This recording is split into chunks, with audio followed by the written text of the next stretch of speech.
Good morning, ma'am, sir. I want to introduce myself to you. My name is Nur Khalifah Sari. I'm come from Indramayu, West Java of Indonesia.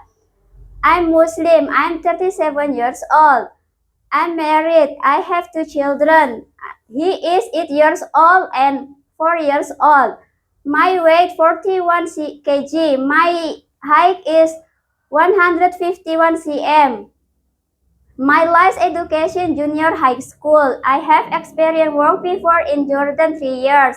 My job do general housework, wash the cloth, ironing, sweep the floor, mop the floor, cooking. Second time in Dubai 2 years. My job do general housework, wash the cloth, sweep the floor, ironing, mop the floor, cooking, take care one of children 8 years old, help children take a bath, feeding and preparing for to school.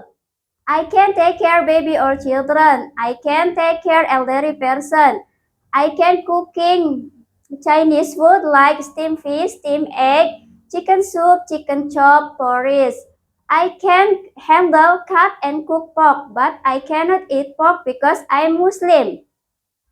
I won't go to work in Hong Kong because I want to earn the money for my family and my future. Thank you, ma'am, sir, and see you in Hong Kong. Bye bye.